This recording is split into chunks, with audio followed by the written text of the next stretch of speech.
Well, good morning, everyone. Happy Wednesday morning to you. Welcome back to Morning Musings.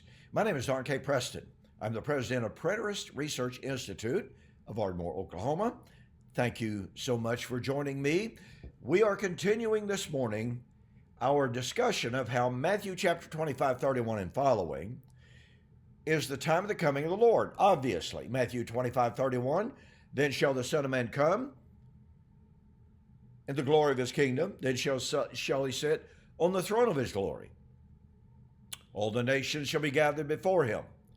This is the reiteration of Joel chapter 3, that in the last days, I think everyone admits that Matthew chapter 25, 31 and following would be in the last days, the climax of the last days. In those days and at that time, I will gather all nations to judgment. Well, I shared with you yesterday, and we've done several videos on the correlation now between Matthew chapter 25, 31 and following and Joel chapter 2 and 3, because boy, this is important. And by the way, coming up, we're going to have a study of the correlation between Zechariah and Matthew 25. And let me tell you, that's good stuff. That's really good stuff. So anyway, yesterday I pointed out that Joel teaches us that in the day of the Lord, which is the time of the coming of the Son of Man, on the clouds of glory with his angels to sit on the throne of his glory, of Matthew chapter 25, 31 and following, okay? Joel 3 is Matthew chapter 25. Well, Joel says that at that time, the Lord would roar from Zion. Now, look, I have to take just a moment to take note of the fact that this roaring of the Lord out of Zion is Romans 11, 25 to 27. All Israel shall be saved, as it is written, the Lord shall come out of Zion, for this is my covenant with them when I take away their sin. So the coming of the Lord out of Zion is the time of salvation. The time of the coming of the Lord out of Zion is also the time of judgment. We have more to say about that. But for the moment, as I promised yesterday, I want to take note of the fact that Joel promised that in this coming of the Lord, this great and terrible day of the Lord, notice again the language that he uses. And by the way, this will double confirm what we have seen concerning the nature of apocalyptic language, as we'll see momentarily, okay? And that is that this language of the coming of the Lord was never, ever, ever intended to be taken literally. So the Lord shall roar out of Zion, utter his voice from Jerusalem. The heavens and earth will shake. The Lord will be a shelter for his people and the strength of the children of Israel. So you shall know that I am the Lord your God, dwelling in Zion, my holy mountain. Then Jerusalem shall be holy, no alien shall pass through her again. Now watch this. And it shall come to pass in that day, the day of the Lord, the day of Matthew 25, 31 and following, the mountains shall drip with new wine, the hills shall flow with milk, and all the brooks of Judah shall be flooded with water. A fountain shall flow from the house of the Lord and water the valley of acacias. You know, ladies and gentlemen, in order to begin to understand and grasp and appreciate this language, we have to understand what it was like to live in the ancient Near East, and to a great extent even to this day. Rain, you see, was extremely, extremely rare. It was an incredible blessing. You had the early rain and you had the latter rain. You didn't have a whole lot of rain in between. You know, I live right here in southern Oklahoma. It's extremely unusual for us to go a month, 6 weeks, 2 months without rain. As I look out my window right here, my yard is still mostly green, starting to turn a little bit brown. And that's because we've had some really good rain. So in the ancient Near East, rain was considered an absolute incredible blessing from the Lord. The Lord promised in Deuteronomy 28:30 in the law of blessings and cursings that if Israel would obey the law, he would give them rain in their seasons. He would bless them with the early rain and the latter rain. Those are incredible blessings. And when the Lord wanted to express, shall we say, an overabundance of blessings, he often expressed it in a way involving rain or involving rivers and streams. Now, let me give you what is without a doubt one of the most expressive chapters in the Old Testament in this regard. It is a passage that could almost be used as a keynote to explain apocalyptic language that I spent some time exploring, okay? The last text that we really looked at was Isaiah chapter 34. And you know what? I think I need to go back and finish that. But for the moment, okay? So here's what we have. In Isaiah chapter 30, the historical situation is this. The Assyrians have come into Israel. Up to the time of Isaiah 30, they have conquered, destroyed, desolated 26 or 30 cities. And by the way, I was incredibly blessed to go to the British Museum a few years ago and to stand in front of the bas-relief of Sennacherib, or Sennacherib, however you wish to pronounce it.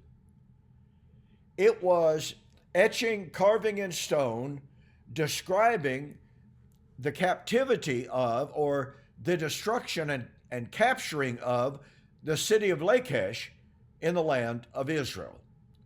Now look, folks, this is graphic. This is awful.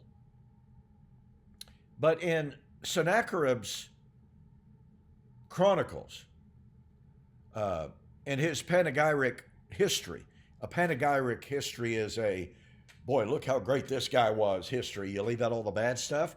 But a panegyric history is where you build up all the good stuff, you magnify it, you multiply it, et cetera, et cetera. So in the panegyric history of Sennacherib, on this bas-relief, which is just long, he says he came into the land of Israel.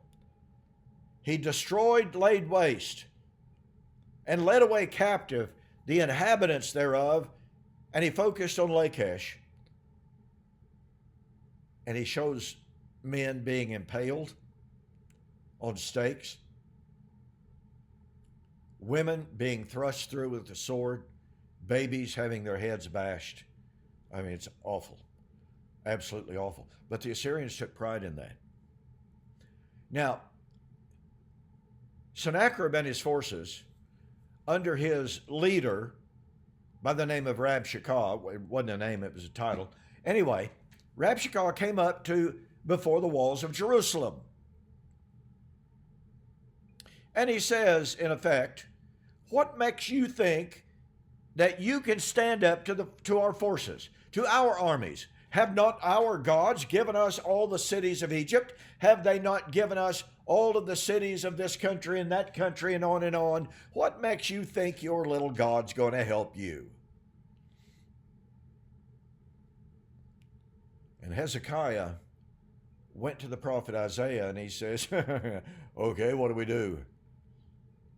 And Isaiah said, here's what you do. You don't shoot an arrow.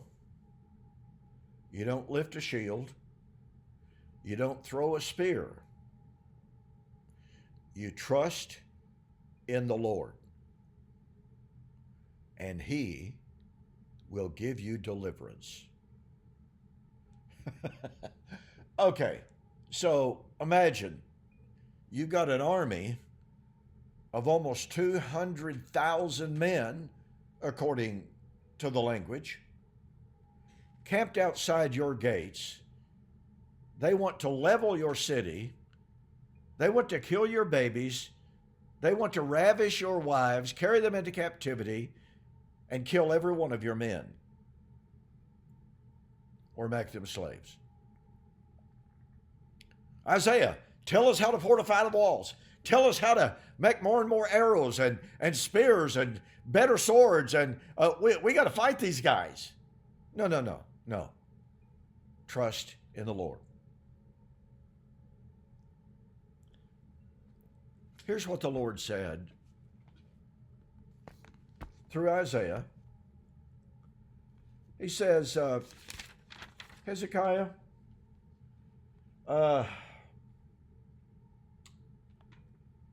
if you will trust, if you will rest in me, the people shall dwell in Jerusalem and shall weep no more. He will be very gracious to you at the sound of your cry. Now, I've got to hurry here. Verse 25 of Isaiah chapter 30. There shall be on every high hill, or on every high mountain, rivers and streams of water in the day of the great slaughter, when the towers fall. Moreover, now I want you to pay real close attention to this. Moreover, the light of the moon shall be as bright as the light of the sun. The light of the sun will be sevenfold as the light of 7 days, in the day that the Lord of hosts binds up the bruise of his people and heals the stroke of their wound. Oh, no, wait a minute.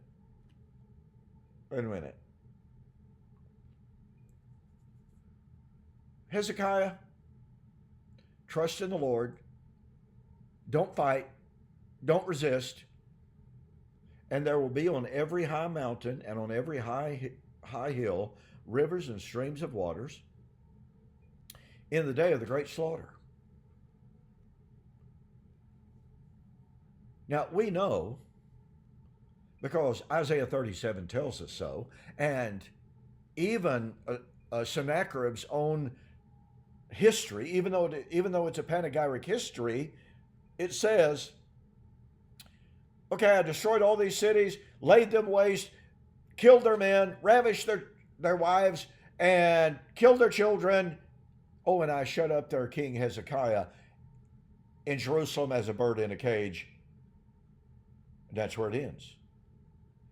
Which tells you, if you are familiar with panegyric histories, something really, really bad happened to Sennacherib, and it did. The angel of the Lord passed through the camp of the Assyrians in the night and killed 185,000 of them. Now, when that happened, did literal streams of water start flowing on every high hill in Jerusalem and in Israel? No. Was there on every high mountain and on every high hill rivers and streams of water? No. You see, it's just another classic example, ladies and gentlemen, of where we cannot take the language, apocalyptic, prophetic language, literally. Now, were some things literal in their fulfillment? Yes. Is the description of God's actions in history, in judgment and deliverance? Not very often.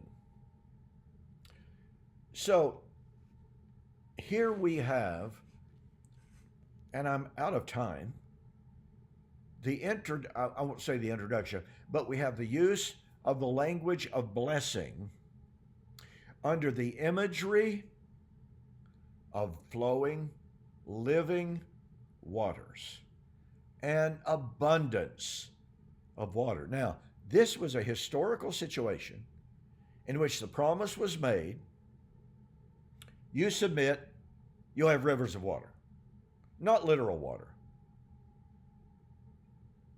When we continue tomorrow, on Thursday, what we're going to see is the Lord promised that when the Lord came in judgment of his enemies, in full establishment of the kingdom, Matthew 25:31 and following, he would open a fountain of blessing, a fountain of living waters for those in that kingdom.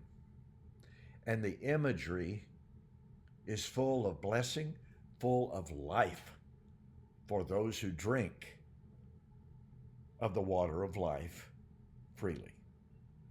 Out of time. Gotta go. See you on the flip side.